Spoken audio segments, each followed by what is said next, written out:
yazılıbdır 28 may. Onun yolun daha aydın gördüğü üçün bu qiyası verilmir. Evet, ayrı suallar da var da ben o suallar çok sual edərsiniz. Tamam bəy, bugün də əgər cəvabınız varsa Mustafa bəy. Bəli, Mustafa bəy, mən indi ikinci suala düşünürəm ki, o qədər lazım deyil burada cavab verməyə. Çünki ən azından başa düşmək olur fəaliyyətlərdən ki, nə dərəcədə biz çalışırıq içərdən, özəlliklə yeni cəmah olaraq ki, deyə bilərəm, ən qədimi təşkilatlardan birisidir və indiyəcən ən müəssir təşkilatların birisi olubdur bizim milli hərəkatımız. Amma mən çox sizin o birinci sualınızla maraqlanıram. Çoxları bizi soruşurlar bu sualı. Hər yerdə də soruşurlar ki, necə ki siz deyirsiniz 35 milyon insanıq, amma çoxunluqda olaraq da öz haqlarınızı, ən ibtidai haqlarınızı əldə edə bilmirsiniz. Onu indi tarixin müxtəlif aşamalarından deyə bilərəm ki, o cəhətdən təhlil eləmək olar ki, nə oldu və niyə biz sata bilmədik. Amma doğrusu budur ki, birinci bunu biz bilməliyik. Biz dediyimiz 35 milyon Türk özünü millət olaraq tanımır. Yəni, əsas elə budur, bax. Birincisi budur ki, bizim çoxunluğumuz İranın hər yerində, hər nöqtəsində yaşadığımız Türk olaraq bizim bu millətləşməyimizə bir də mənfi bir təsir buraxır bəzən. Bizim indiyalan milli hərəkətimizdə Güney Azərbaycan Türkü ilə paralel bir ayrı düşüncə də var İran Türkü olaraq. Yəni, İranlı Mahmud bəy buyurduğu kimi 1000 illik hökumət, imperiya hökumətimiz olubdur, milli hökumət deyil, imperiya hökumət, bir dənə tayfacar hökuməti alır, öz torpaqlarını böyüdür, olsun da ki, dərbarda türkcə danışırlar. Amma heç maraqlanmır ki, hansı millətə bağlıdır. Niyə ki, əslən o zaman millətçilik düşüncəsi yox idi ki, millətçilik sadəcə 17-ci, 18-ci əsrdə modern düşüncə yaradandan sonra Avropadan gedir İrana, Türkiyəyə, ondan sonra da İrana gedib çatır.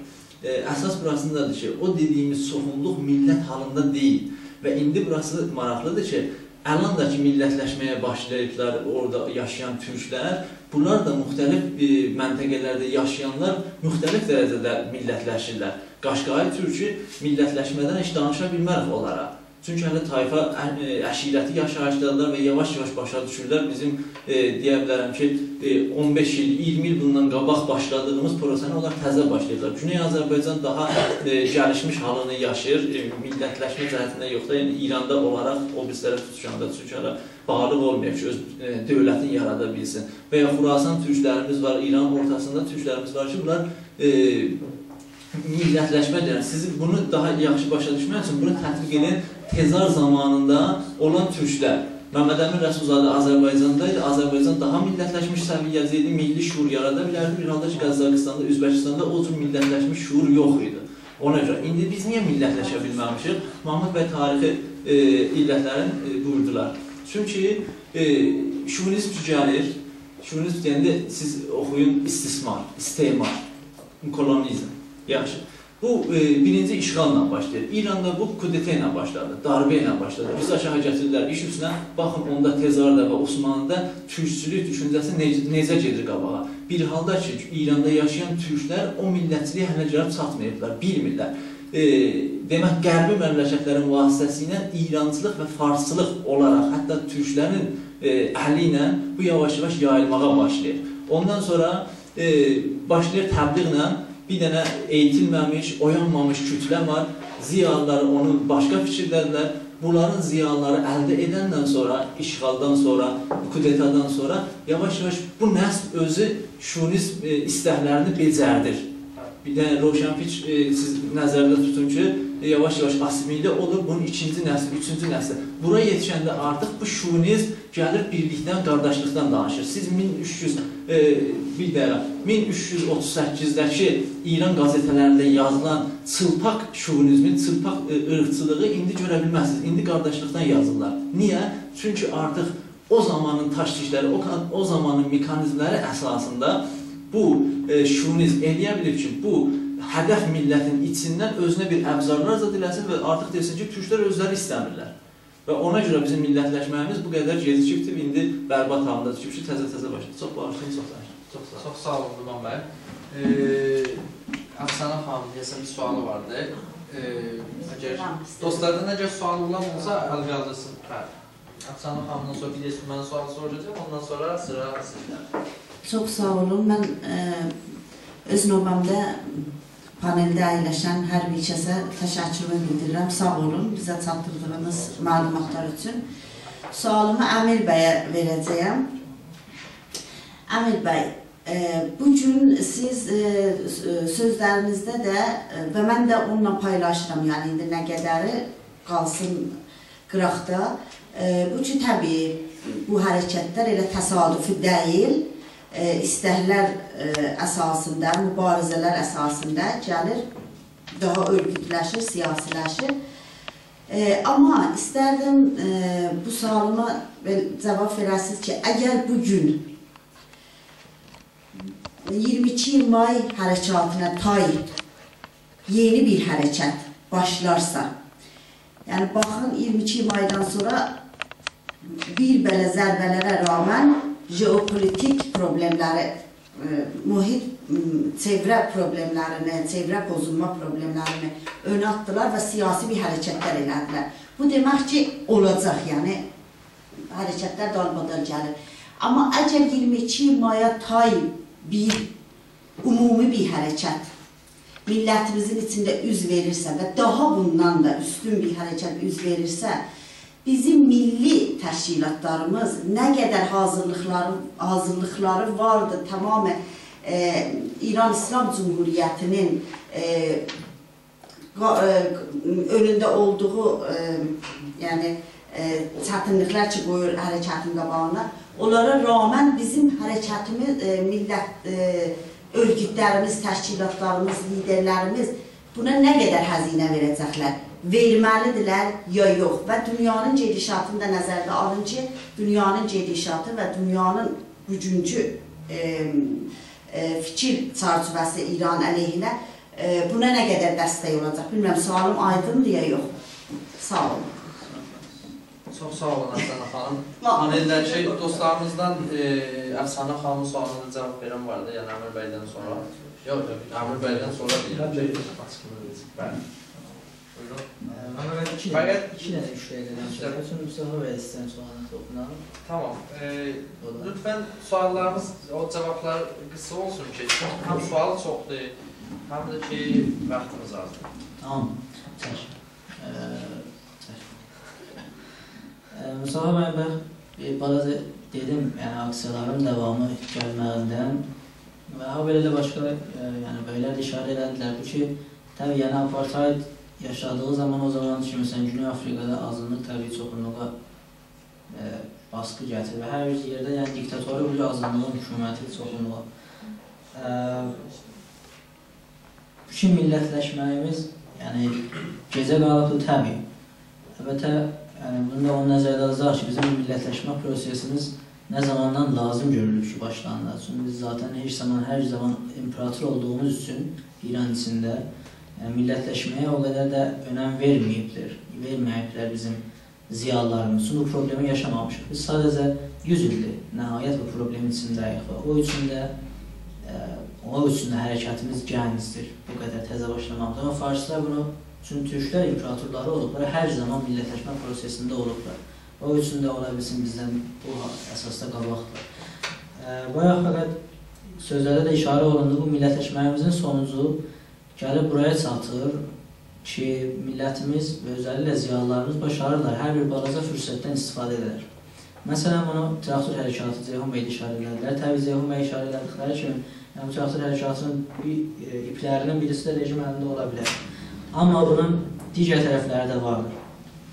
Bu traktor hərəkatı bir halda ki, İran qaraqda danışıldı, baskını gün artır Güney Azərbaycanın siyasi fəallarına, bir vərzişi, bir timi bəhanə edib, onun içində 100 minlə insan şüar verirlər. Bu proses gəlib oraya çatır. İndiyədən Güney Azərbaycanda traktorun oyunlarında Azərbaycan kələməsi bir tabudan çıxıbdır. Yəni, indiyədən siz baxsanız, bütün qazetələrə Orada Batı Azərbaycan, Doğu Azərbaycan, Azərbaycanın yerində bilirsiniz, neçə yerə bölüblər. Batı Azərbaycandır, Doğu Azərbaycandır, nə bilim, Təbrizdir, deyil. Böyünlərin traktorun koç, yəni mürəbbisi böyün seçildi və böyün birinci müsahibəsində dedi ki, yəni demədi, mən traktoru istəyirəm, yuxarıya aparam, demədi, mən Təbrizi istəyirəm, yuxarıya aparam. Birinci sözü bu oldu ki, mən gəlmişəm Azərbaycan, onlar mərdum deyirlər, Azərbaycan xalqına qulluq edir. Yəni da bu görsədir, yəni bu proses oraya gəlib satıbsa məcbur olub. İranın siyasi ədəbiyyatdan giribdir Azərbaycan kəlməsi. Və habelə ayrıcatlarda saymaq olar. Şahsın Azərbaycan şüarı hər gün verilir. Orada bir halda ki, bu 5 yıldan qabaq cürm sayılırdı. Ana dilində mədrəsə şüarı verilir. Bu bir halda ki, cürm sayılır və bu həzzinləri yendiribdir aşağı. Bu sözlərimi istəyirəm elə Əfsanə xanım, yəni sizin də dediyinizə gələm və habelə siz də soru soruşmuş bu əsasda ki, yəni təşkilatlar içəridə nə iş görürlər və hara gəlib satıbdır. 22 may doğrudur, böyük bir qiyamdır. Təxminən 1 milyon nəfər Təbriz şəhərində fəqət elə işə çıxıb, o birisi şəhərlərə qoyublar. Amma bundan yəni, ardıcıl olaraq aya vardır ya yox, təbii vardır. Yəni biz bunu nəzərdə alacaq, 22 may 2007-ci ildə Təbrizdə 3 nəfər şəhid oldu. Yəni Sina Tariq adında birisi öyrənci şəhid oldu və Təbriz şəhərində 10.000 nəfər aksiya yaratdılar. Doğrudur, rejim iştibahlarını işarə etmədi. Yəni tez onu dağıtdı, amma oldu. Və təbii gələn ili olmadı, 2008-ci il olmadı. Çünki rejim iştibahlarını işarə eləmir. Amma milli fəallar beyinlərin yetişdirməyi üçün ayrı yol tapdılar. Fərvərdinin 13-də, mənim miladısı bilmirəm nə olur, aprel ayında bir şey olur. Aprel ayında 3 il bundan keçmişdən, yəni 3 il, bu il 3-cü ildir, Urmiya gölü bəhanə olur. Bir də bəhanə deyəndə, yəni Urmiya gölü də gerçəkdən böyük bir faciədir. Amma elə Urmiya gölü bəhanə olur və millət Urmiya gölünün civarında yığışdılar. 3 il bundan öncə. Rejim oraya da baskı gətirdi və amarlarda vardır, 300 nəfərdən artıq fəqət elə orada tutuqlandılar. Gələn il qoymadılar orada ola, Təbriz şəhərində oldu. Dəyişildi, yəni faz dəyişilir, durdu yoxdur burada. Təbii buranın siyasi təşkilatların əməyi vardır. Təbriz şəhərində də keçən il dağıtdılar. Bu il Təbriz və Urmiya şəhərdə oldu, aprel ayında xiyabanlarda. Yenə də davamı gəlir, təbii azalır, çünki rejim oraya baskı gətirir, yenə də faz dəyişilir. Keçən il Şəhərməl ayında 3 həftə davamlı ardıcıl, 3 həftə dal aksiyalar keçirdi Təbriz və Urmiyada.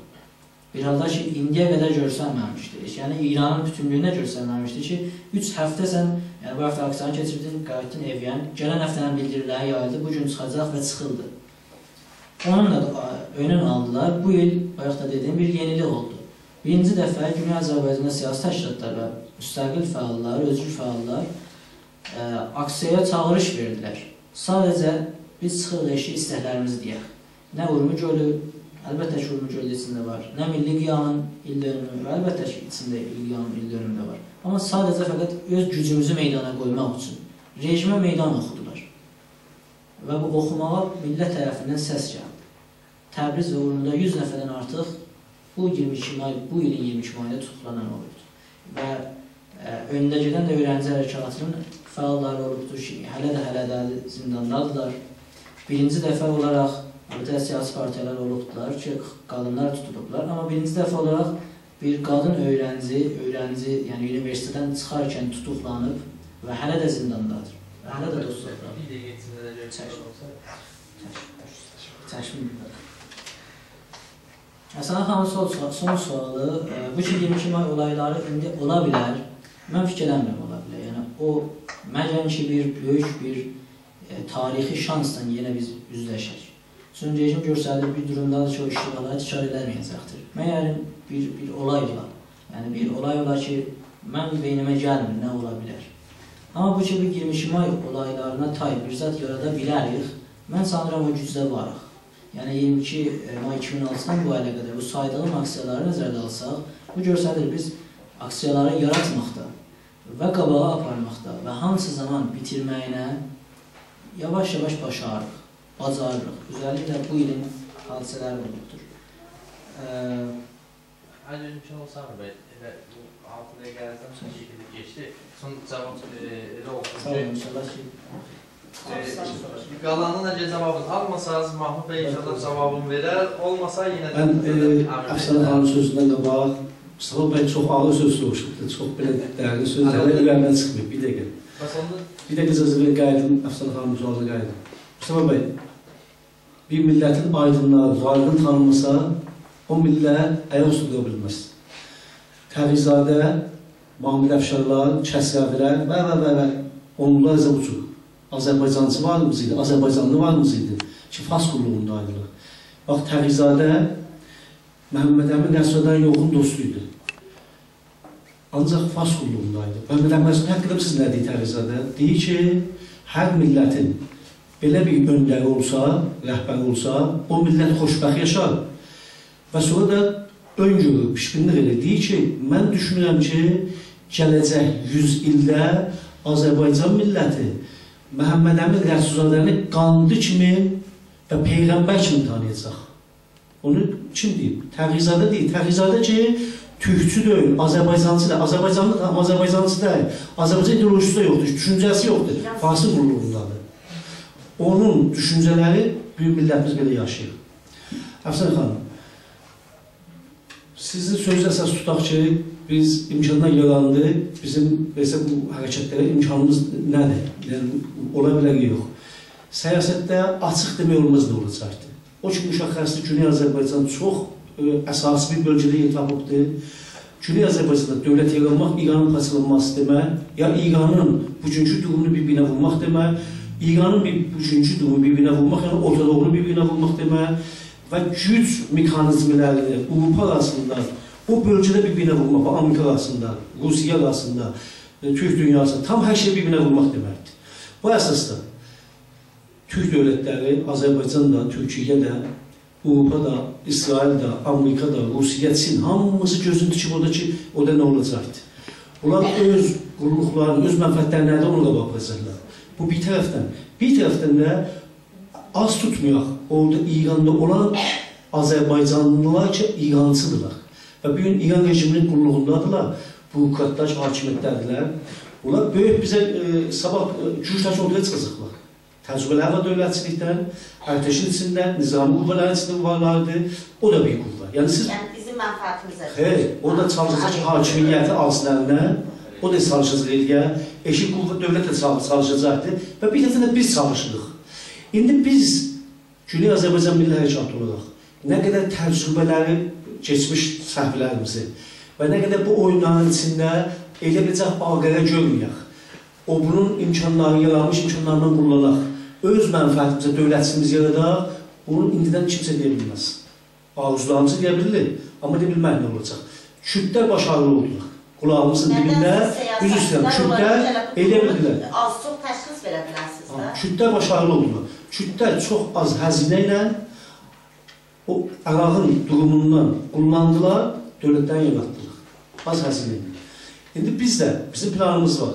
Biz deyirik ki, dövlətimizi yaratmaq üçün region yaranmasından çox səvindik. Azərbaycandan İranın qarşı durmasından çox səvindik. Türkiyənin İran'a qarşı durmasından çox səvindik. Bunlar hamısı bizə imkan yaradır.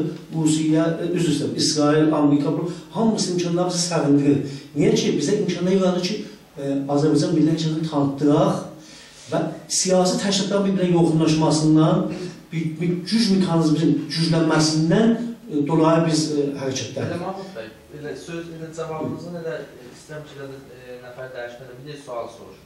İndi bu dəqiqə buyurursunuz ki, Türkiyənin və Azərbaycanın və İranın bu dəqiqə aralarının gərgin olması deyə bilərik ki, indi biraz çəkiş var. Bunların indi deyək ki, dövlət səviyyəsində, dövlət qadınlar aralarında çatışmazlıq var. Bunun və bizə əlbəttə də ki, xeyri var. Əlbəttə buna baxaraq ki, Türk dünyasının mənfəətinə baxaraq və İrana zərbə vurmaq üçün. Amma belə düşünək, indi bu dəqiqə dövlətlər öz maraqları üçün çalışır. Sabahlarımız yarı yolda qalıb. Bir yerdə bir kontrakt oldu, yazdı, imzaladı, iş birliyinə getdilər. Ya indi siyasi şərtlər bunu gərəkdirir. Bəlkə sabahlarım olmadı. Ondan nə edəcək? Yəni biz gözümüzü tutacaq ki, öz içimizdən bunu gözləyək, milli hərəkatın öz içindən gözləyək, yoxsa gözləyək ki, hardasa bir, məsəl Afqanistandır, Türkiyədir, Əraqdır, bir İran rejimindən bir pis kontakt olsun, konflikt yaratsın və biz o kullandığımız sudan balıq tutaq. Yəni bu... Bəy, biz əsas şeyimizi mən bir dəfə dedim, əsas gücümüzü qoymuşuq öz millətimizin gücünə, başqa gücə inanmırıq. Əsas gücümüz millətimizin gücünə. Ancaq millətimizin gücü nəticə versin deyə mütləq və mütləq bu imkanlardan yaranıb dünya üzərində, Orta Doğuda, bölgədə bunlar kullanmalıyıq. Biz əgər gözümüzü yumsaq bu təxəllata və desək yox elə fərq, özümüz işimiz yoxdur, Türkiyə ilə iqam münasibətlərdir, Azərbaycan iqam münasibətlərdir, nədir, onda biz uçuracaq siyasətdə. Biz bunlardan kullanırıq, baxın, mən misal gətirdim də, dedim ki, kütlər çox düzlüqlə, düz taktiklərlə və strateji tökdü ortaya, eləyə bildilər, Əraqla Amerikanın ixtilaflarından kullansınlar, büyük muxtar dövlət yaradırlar, hər dəqiqədə müstəqil ola bilirlər. Amerika çıxdı, getdi, dövlət də ki, qaldı, Amerikaya bağlı dövlət olmayıb. Maliklərində problemlər var da Amerikanın. Yəni, o cür tam Amerikanın buyurduğu insan deyil, istədiyi insan deyil. Ancaq ortada nə çıxıbdır? Ortada bir dənə Türk dövləti çıxıbdır. Biz türkmənlərimiz orada tuzlular siyasətdə. Niyə? Öz güclərine dayanmadılar. Bir, geçmişdə oyanışlar da ki, yox imiş. Geçmiş aydınları da Ərəblərin xidmətində ya müsəlman deyərək Şiə Sünninin xidmətində olaraq varlıqlarla da verdilər. İki, üçüncü, Türkiyəyə çox güvəndilər ki, Türkiyə hər şey görəcəkdir. Bir kullanmaq və siyasətdə biz istəyirik Türkiyənin imkanatından, Quzey Azərbaycan imkanatından kullanaq. Biz istəmirik onların söz deyən olaq. Onların söz deyən olsa, Türkiyə dünənə kimi İranla çox stratejik dostuydu, əslən istəmir Suriyyəndə də bəhsdir. Bir İran bildi, bir Türkiyə bildi. Ya Azərbaycan dünənə kimi televizyonların Güney Azərbaycan kiləməsi yayılırdı. Büyün başlı Güney Azərbaycan kiləməsi televizyonlarından yayıldı. Və ona qarşı səhər televizyonları, dünən, üzrüsən, İranı ki, mən eşitdim ki, səhər televizyonu öz içində danışığında təhlil edir, deyir ki, Güney Azərbaycanla bağlı quzeydən istəklər vardı, tələb olunubdur. Yəni, səhər televizyonda məcburlarının Güney Azərbaycan kiləməsi bulunması. Demək ki, bu bizim mənfəətimiz olur. Bunların bu qarşıdurmaları, Güney Azərbaycan kiləməsi ortaya çıxdıqca biz hobiyyət tapırıq. Yəni, bunu elə kullanmaq siyasətdə. Buna deməzsə bağlılıq. Mahmud bəy, əgər imkan olsa, mən üzr istəyirəm, mikrofona alım. Dostlardan sualı vardı, ancaq Ceyhun bəy də bir açıqlama verir. Ceyhun bəy, xahiş edirəm ki, 3 dəqiqə qoyun. 3 dəqiqə içində qayda necədir ya? Duman bəy, siz cavab verəcəksiniz bu məsələyə. Olmuşdur, mən çünki istəməm bu fırlana, dostumuzun sualı var, indi 4 sualdakı gözlür. Oldu. Mənim Mustafa bəy bir dənə dərin soru sordu. Nədən Güney Azərbaycandakı o məsələ ilə bağlı? Onun əsas dərin, yəni nədənlərindən biri budur ki, diqqət edəsən, Güney Azərbaycanda baş verən Səttarxan, Bağırxan ayaqlanması, Seyid Cəfər Pişəvəlidir, sonra Şeyx Məhəmməd Xiyabandır, sonrası Seyid Cəfər. Heç birində millətçilik əsas qayə deyil. Yəni, Güney Azərbaycan düşüncəsində millətçilik ənənəsi yoxdur. Yəni, bunun əsas kökü budur. Yəni, bir ənənə var. Məsələn, tutaq ki, Türkiyədə başlandı, hansı ki, hətta Osmanlının içərisində 1800-cü illərdə böyük bir Oğuzçuluq hərəkatı var idi. Osmanlının içində Oğuzçuluq bir hərəkatı var idi. Sonradan gəldi, çıxdı, sonuçta bu millətçilər başladı onun içərisində yetişməyə. Çünki Avropanın içərisində həmin o millətçilik hərəkatından bəhrələndi. Amma çox maraqlıdır ki, 1918-ci ildən öncəki dönəmlərdə baxanda bəlkə bu bir şeyi var. Məsələn, böyük çoxunluq ki, Quzey Azərbaycanda dövlətçilik qruplar, dövlətçilik ənənəsini gətiriblər, onun böyük çoxunluğu İstanbulda oxumuş öyrəncilərdir. İstər Əhməd Cavadını götürürəm. O günəydəki hərəkətlər Səttarxan nə adıyla? O zaman da, üzrüstəm, o da Güney Azərbaycandakı 45-ci ildə dövlətçiliyə gələn Seyid Cəfər Pişəvərinin gəl 1918-ci ildə Quzey Azərbaycanda qurulan demokratik cumhuriyyətə gəl fikirlərinə bax. Yəni, o artıq xəyanət hesab edir, deyir, sosialist olmalıyıq, proletar inqilab olmalıdır, bütün millətlər bərabərdir falan.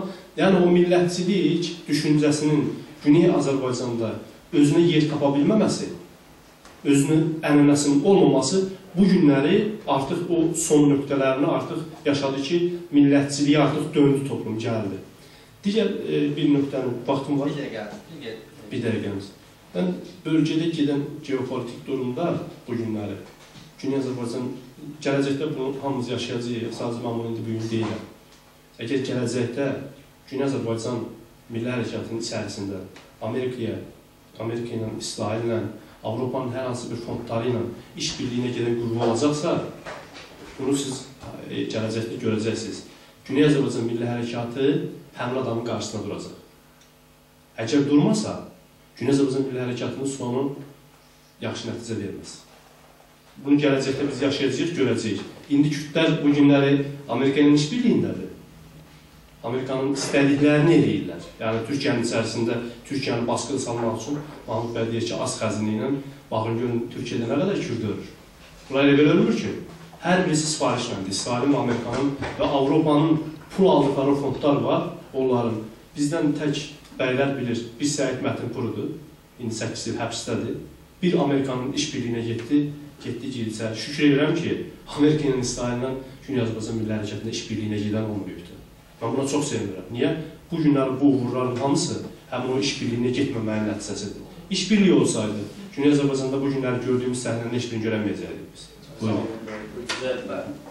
Düz istəyirəm. Sual var da, istizad olmasın, yəni haksızlıq olmasın. Kemal bəy, siz istərsiniz buyurun buradan. Bəs ucadan buyurun.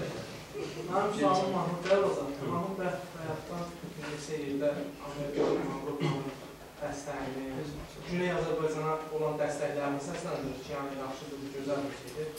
Mən də demək istəyirəm ki, yəni buna necə baxırlar? Amerikanın, Avropanın, Fransanın, İngiltərənin, İraqqa, Əfqanistanın necə demokrat apardı? Yəni onlar çörək apardı, bu silah apardı və orada insanlar birbirlərini qırdılar, qan döşürdü, neçə milyon insan öldü. Yəni bunların demokratiyası oldu da İrana gələcəklər, silah gətirəcəklər, verəcəklər Mahmuda, Kamala, deyəcəklər savaşın, birbirinizi görür. Sonra da onları front daşıyacaqlar. Yəni siz bunu necə baxırsınız? Amerikanın dəstəyinə, Avropanın dəstəyinə? Mənim sualım bu. Bəli. Kamal bəy, mən əlbəttə bu bir qonudur ki, biz Əmir bəylə keçənlərdə Stokholma gedəndə danışırıq. Əgər Mahmud bəy izin buyursa, mən bir dəqiqə içində fikrini deyim. Birincisi, o hərəkət psikolojisine baxanda, Kamal bəy, bizim əşirət yaşayışından, elat içində yaşayışımızdan min illərdir qopmuşuq. Yəni, əşirət şəklində, nə bilim, qohum şəklində yaşamaqdan çoxdan çıxmışıq. Ona görə də indi baxsaz, elə siz qəşəng yerləri atacaqsınız. Birdən Əfqanistandır, İraqdır, Libya olsun. Onların hamısı, ərəblərin içində şıx var, birdən görürsən bir böyük var başları üstə. Yəni o böyücü ələ geçirdiyi zaman bir güc, məsələn, bax, İsrail, Amerika rahatca kontrol edə bilir və onu məsələn, silahlandırmadır, onları uygulaya bilir. Amma Türk toplumuna gəlincə, çağdaşlığa və mədəniyyətə çoxdandır addım atmış. Amerika və İsrail kimi bir ülkələr ya İngiltərə bunu bilir ki, Güney Azərbaycanda hərəkət, mədəni hərəkətdən o yüzden çıxmayacaq. Yəni bir silahlı, terörist bir hərəkətə dönüşməyəcək. Bu mən öz fikrimi dedim. Yəni ilk öncə Mahmud bəydən özür istəyirəm. Mahmud bəydən sizin sualınızı bəlkə daha açıqlayın. Kemal bəy, siz bilirsiniz ki, hər ölkə ayaq üstə durduğu üçün laziməsi iç güc, öz qüvvəsidir, öz təbii mənbələridir, özüdür. Ancaq indi uluslararası məsələ elə bir-birinə bağlanıbdır, internet vasitəsilədir, o ekonomidir. Yəni dünya elə bir-birinə kilitlənibdir ki, bir millət elə bilməz tək yalnız yaşayır. Mütləq münasibətlər içində olmalıdır. Siyasi baxımdan Güney Azərbaycan məsələsi hala bizim dövlətimiz olmadığı üçün bizim hansı ölkə bizim səsimizi yaymağa imkan yaratsa biz çox səvindik. Rusla, Çin, nə bilim Yunan, nə bilim Ərməni, bunlar bizim səsimizi mütləq yaymaq istəməzlər ki, başqa qabanında dursunlar. Ancaq Batı ölkələrində insan həqləri üçün əsas tutulan danışıqlarında, oyun fəaliyyətlərində, bir də İran rejiminin getməklərlə çox maraqlıdırlar. Bu əsasda onların maraqları çərçivəsində bizim Güney Azərbaycanın 35 milyon insanın insan həqləri marağı üst-üstə düşür. Biz bu maraqda niyə kullanmayaq? Əgər onlar bizə belə bir imkan verirlər, yəni belə bir imkanın gəlişlənməsi olar. İndi Türkiyə ilə Azərbaycanda bu olmaqdadır. İndi bu biraz da daha yaygınlaşınca yetişən, nə bilim, Avropa ölkələrinə, gələ Amerikaya yetişən. Biz niyə bundan qurullanmayaq ki, millətimiz ki, baskı altında, zəncir altında, əzilib, sürücəçilik altında, təbii mənbələrimiz dağılır, millətimiz bərbad olur, yox olur, silinir, gedilir. Niyə bundan qurullanmayaq? Bu da baxın, bir-birinin mənfəətləri söhbəti gedir. Biz öz mənfəətimizə əsas tutaraq, batıya yoxunlaşmağa hədəf tuturuq. Bu deyir ki, biz isə batının qulluğunda olaq. Yəni, deyək ki, denəmin eləyək. Əslən, belə bir şey, bizim tariximizdə belə bir şey olmayıbdır. Biz çox belə başuca millət olmuşuq, Türk milləti hər zaman çalışıb ki, imparatorluq eləsin. Heç vaxt çalışmır ki, qulluqçuluq eləsin. Bu duyğu bizim də millətimizdə vardır. Hər Güney Azərbaycanın millətinin içində də bu duyğu vardır ki, çalışır ki, özcü bir dövlət qursun. Özcü dövlət münasibətlərin içində. Bu münasibətlərdən faydalanmağı qatmayın bir-birinə ki, bu istəyir ki, istemal altında olsun, nəftin versin Amerikaya, mədəni versindən İsrail. Bu, belə bir söhbətdə mütləq sözlər. Çox sağ olun. Cavabınız var. Əgər imkanı olsa. 3 dəqiqə buyurun durmamaya sizin yolunuzda. Əlbəttə, sözə başlamadan bunu deyim, vaxtımız çox dar olduğuna görə 2 dənə çox mühüm sual var ki, bunu öncədən soruşmalıydıq. Onları da mən sizin 3 dəqiqənizdən sonra, bəli, mən soruşacağım. Tənqid edir sizə də, iclasımız gedişinə. Sonra vaxt olsa, aydındır. Bəli, buyurun. Mən bir də tənqid edir iclasımızın gedişinə, çünki bu suallar ki, burada mətrəh olur, hər birisi bir dənə seminarın ünvanı ola bilər. Ona görə belə cavab dedikcə, belə söz uzanır da, ayrı suallardan qala bilər, bəzilərdən yorucu ola bilər. Ona görə bir dənə net sual qoyulur, yoldaşların hər birisi hansı istəsə cavab verir. Mən yoldaşımız Kamal bəydir. Mən Kamal bəyin həssasiyyətini başa düşürəm. Çox da dəstəkləyirəm. Bu həssasiyyət bizə çox lazımdır. Batı ölkələri qarşısında, yabancı ölkələr qarşısında ki, bizim milli hərəkətdən də bəzən maraqlar üst-üstə düşür. Amma bunu nəzərdə almalıyıq ki, siyasət dediyimiz, bunun 2 tərəfi var.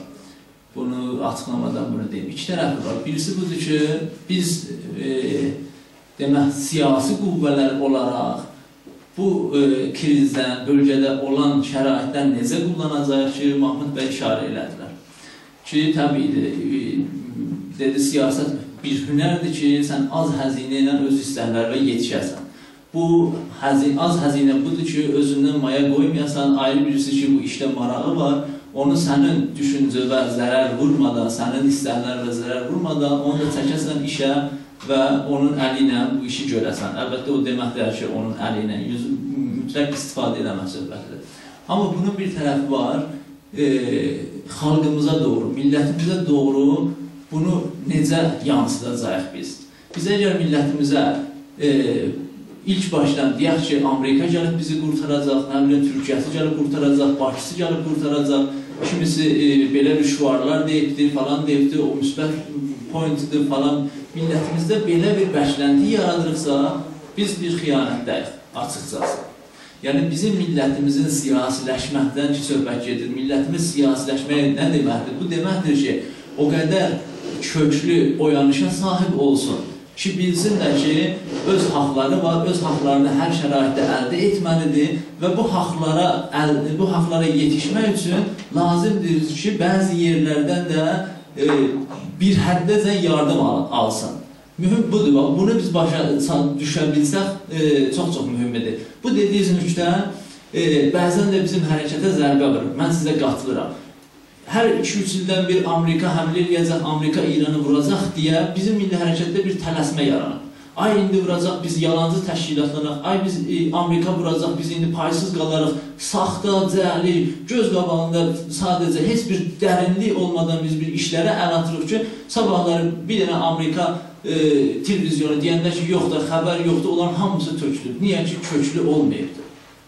Məni qorxuzan bayaqlarda danışıqlarımda buna üstündə durdum, budur. Bizim milli hərəkətimiz eyni halda ki, bayaqlarda işarə elədim, yaranan və yaranacaq fürsətlərdən istifadə eləməyə hazır olmalıdır. Eyni halda da bunu öz milləti ilə açıqca danışmalıdır ki, sən özün öz haqqını almalısan və bu haqq almaq da sənin gücündən asılıdır. Və sən gücü göstərməkdən Amerikan planını dəyişə bilərsən, İran rejiminin planını dəyişə bilərsən və ayrı bir dünya güclərində maraqları vardı. Onları da birinci planlardan, ikinci, üçüncü planlardan məcbur etdirə bilərsən. Mən sizin bu həssasiyyətinizə qatılıram, özüm də tərəfdarıyam, məxsusən millətimizdə oyanış səviyyədə, millətimizi siyasiləşdirmədə. Çox sağ olun. Çox sağ olun, Duman bəy. Deməli, iki nəfər dostlarımızdan danışacaq. Biz istəyəm, mən bu iki sual üçün deyəndə ki, o ana suallardır, o qərarla almışdıq ki, bu sualları ilə başda mən soruşum və biraz gecikmə oldu. Ondan sonra sırada dostumuz Zamin bəy, sonra sizi nəzərdə alaraq. Əgər danışan olmasa, ondan sonra... Verin, cəmdən soruşurlar. Əsas sualları saxlayaq soruyor. Vaxtımız azdır, çünki saat indi 25 dəqiqə geçir. Bəncə dostlarımız soruşmaq istəyir. O zaman səsiniz orada geçək, yoxsa... Hadisə ilə mən istərdim bir sual, kiçik bir sual verir. Tamam. Amma baxaq, biraz demokrasi baxaq. Zamin bəy sizdən öncədir. Zamin bəy buyursun, ondan sonra siz buyurun. Buyur Zamin bəy. Bir də salamlayıram hər kəsi. Biraz ucadan buyurun. Bir də salamlayıram hər kəsi. Yəni, belə tədbirlərdə qəbullər olmuşam, amma heç vaxt, yəni, heç bir danışıqda iştirak edəmişəm. Yəni, heç vaxt zaman almamışım, başqa olsun. Amma biraz maraqlıyızdır, həm də Cümhuriyyət Azərbaycanın bu millət, yəni, indiki vəziyyətdəki, yəni, göz önündəki ciddiləşməyə doğru gedir. Amma sadəcə bir qısa bir fikrim demək istəyirəm. Yəni, Kəmal açılışı elədi, sonra Ceyhun mənim ərabi elədi, sizin də fikirləriniz maraqlı zamanda. Yəni, hər kəsin xəbəri var ki, bu Amerikanın projesi, yəni dünya kontrolundan alması. Yəni, bu da aşağı bölgələrdən başlamış, ərəb ölkələrdən gəlir üzü yuxarı. Ərəb ölkələri öz kontrolundadır. Yeni demokratiya gətirirdi, Avropa, Amerika, Suriya, bir hamısı göz önündədir, yəni qərtlər falan. Nə qədər insanlar ölmə məşğullar, öldülər, çəkdilər, yəni canlara verirlər. İndi onların gətirdiyi demokratiya, yəni belə deyirik, İraq var, Əfqanistan var, Suriyada bir neçə gün öncə bütün kəndi verirlər gülləndiyində. Yəni, hansısa bir yolla millətləri bir-birinə götürmək müxalifət, yəni iqtidar bu ad altında. Yəni, bunlar ən başda, yəni mən məqsədim, yəni fikrin çatması, yəni insan olunlardır ki, yəni olacaq şeylər. İndi də gəlib çatıb növbə İrana demokratik gələcək. Yəni, mən şəxsən deməzdim ki, yəni burada Amerikanın, İsrailin hansısa bir qərqabı olan dəstəyindən istifadə olmadılar. Onlar hansısa bir təşrif edəcəklər, hansısa bir yardım göstərəcəklər. Yenə sonuçda mən orada bir Suriyanı, yəni Libiyanı görürəm nəticə olaraq. Amma burada millətin özü öz gücü ilə nəsə edirlər, eləsə. Bir də ki, bunun qarşısında iç savaşı çıxacaq, Fars rejimi İslam bunun altında bir cihad edirik. Bu cihad altında nə qədər insanlar ölmə məruz qalacaq. Çox sağ olun, Zamin bəy. Əlbəttə, düz istəyirəm. Xoş idi ki, daha çox dinləyək sizə eşidər, amma vaxtlardır. Yəni, sual, yəni deyirəm ki, biraz buyurasınız sualınızı. Yəni, demək istəyirəm ki, bunlardan çox daha çox Azərbaycana, yəni Cüneyt Azərbaycan müstəqilliyi, bir də Azərbaycan üzəyə nasıl birləşməyə daha məntiqə uyğun olar, mən dedim. Onu sormaq istəyirəm. Nəyə ki, Avropa köməyindən bu cünə qədər bir şeytanlar tarixdən göz qazanırlar. Bundan sonra mümkün qədər Azərbaycan tərəf, yəni Quzey Azərbaycandan tərəf cavablayıb, necə ki, bugün Quzey Azərbaycan İrana qarşı çıxmış, bu neçə qədərdən xəbər vermək istəyirəm. Mümkün qədər Avropanın Amerikan köməyi istəməkləsə ilə Azərbaycanla bağlı içərdə birləşik bir fikirlər istəyirsə daha yaxşı olmaz mı? Onu da indi panel işlərsiniz. Bəli. Cavaba geçmədən öncə İkinci sual verirsin. Bəli, sizin bilirəm, o bəy ilə sualı vardı. O suallar versin. İstəsəz buyurun buraya. Mən hər kəsi salamlayıram. Zamin bəyin məni qabaqladı və mənim sualımı o verdi. Mən çox şad oldum bu sualı verdi. Amma mən də istərdim xırdaca o ətrafda biraz sualımı dəqiqləşdirin. Dünya ölkələrinin yaşadığı problemləri biz bugün müşahidə edirik, hər kəs. Mənim düşüncəm belədir ki, sizin bu qurumun, təşkilatın düşüncələri, fikirləri bugün məni haradasa müəyyən şəkildə qane edir, müəyyən şəkildə qane eləmir. Amma mən düşünürəm ki, hegemon dövlətlər bu günləri öz mənfəətləri üçün çalışır, amma biz başqa şeylər düşünürük bu günləri. biz hələ millətləşməkdən danışırıq İranda. Yəni ki, 35 milyon, 40 milyon millətləşməni biz ortaya gətirməliyik. Ondan sonra demokratik şəkildə birləşməliyik və hansısa bir mərhələdə öz dövlətimizi qurmalıyıq. Tamam, mən bundan çox sevinərəm ki, orada bir dövlətimiz qurulsun. Amma məni qorxudan bir şeylər var ki, yarı yolda qala bilərik, bu da sual altındadır. Hansısa İran, belə deyək, İslam Respublikası parçalanmaz, müharibə olmaz, onu vurmazlar və hansısa problemlərlə rastlaşa bilərik.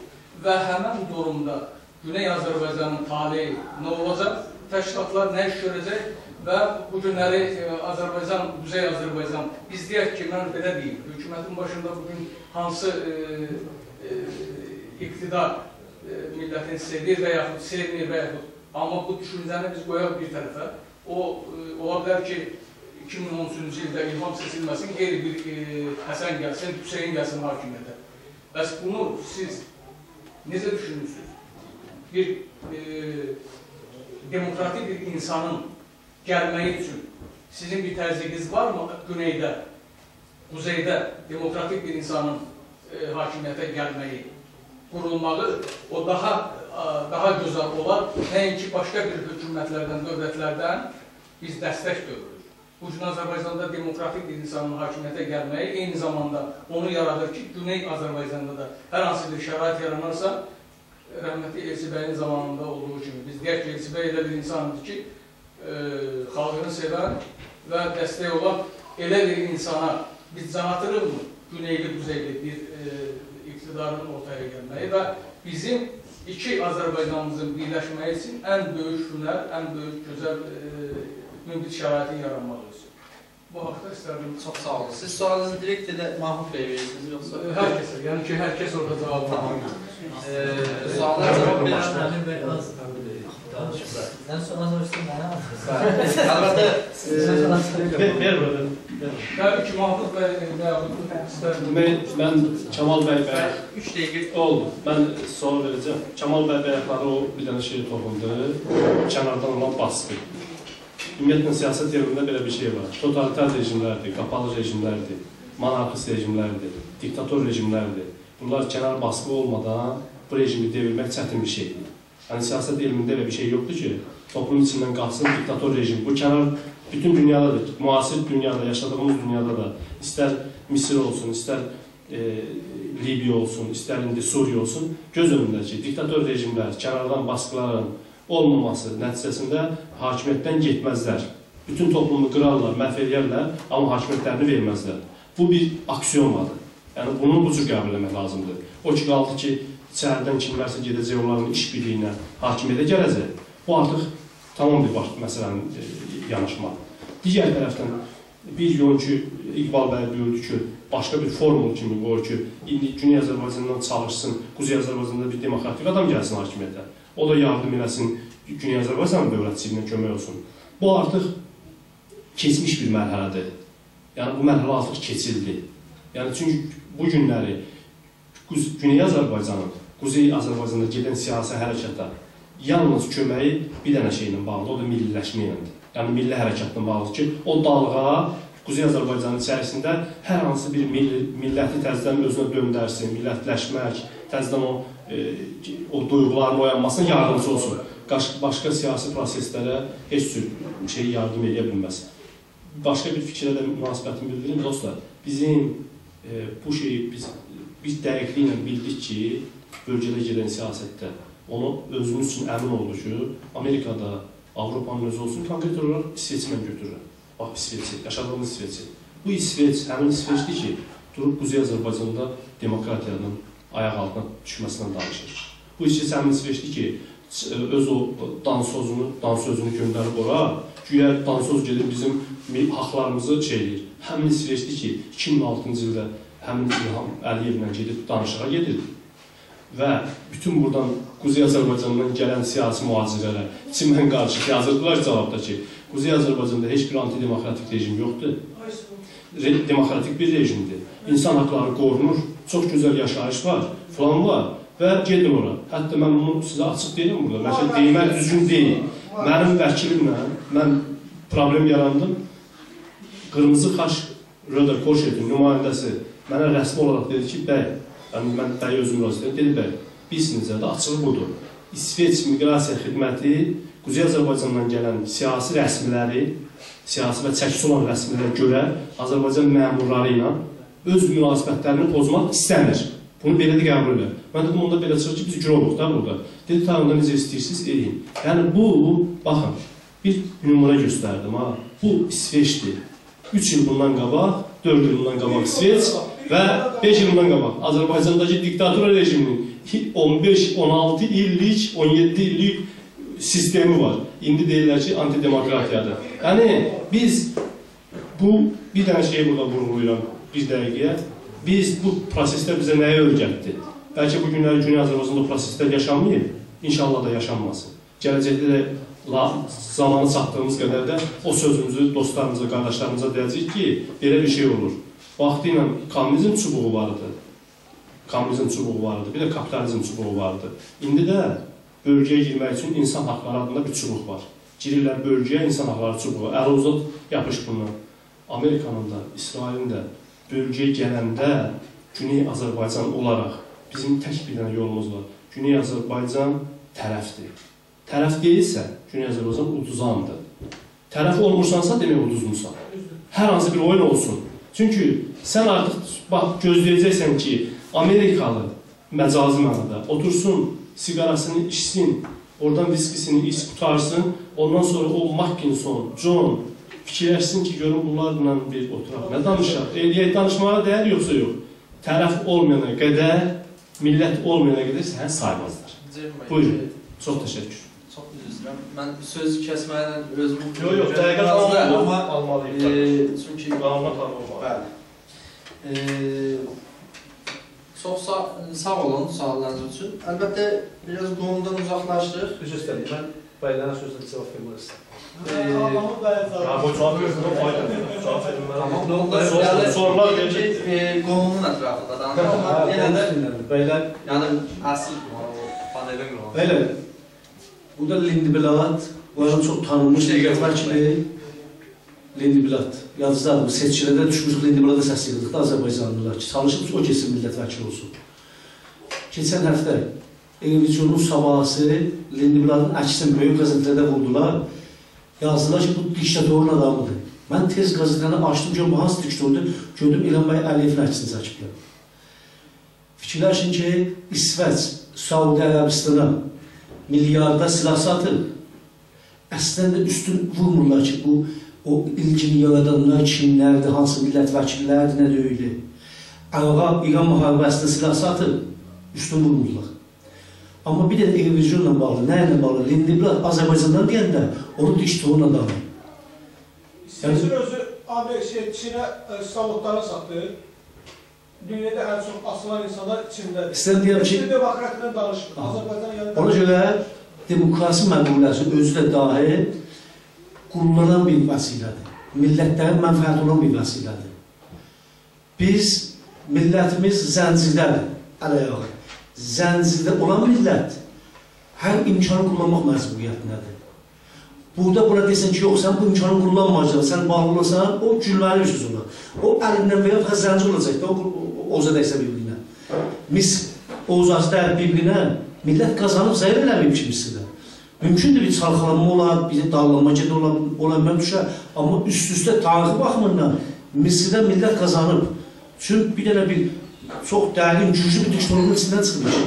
Biz də heç zəyir eləməyəcək, fəqət bir nöqtəyə işarə edeyim. Sizin zehninizdə İqbal bəy, çox bu tutubdur ki, hakimiyyət Quzey Azərbaycanında əgər biz çalışsaq o demokratik olsa, bizim mənfəətimiz olacaqdır və bu baskı ilə biz adıq məsələmiz qətl olunacaqdır. Baxın, mən bir kəsəm ki, Quzey Azərbaycana gedəndə müxalifət dairələrlə də görüşmək imkanım olur. Rəhmətli Elçi bəy Qıraq, rəhmətli Elçi bəy tam başqa. Çünki o ideolojik baxımdan Azərbaycana, Güney Azərbaycana düşünürdü. Müxalifət dairələrində Güney Azərbaycana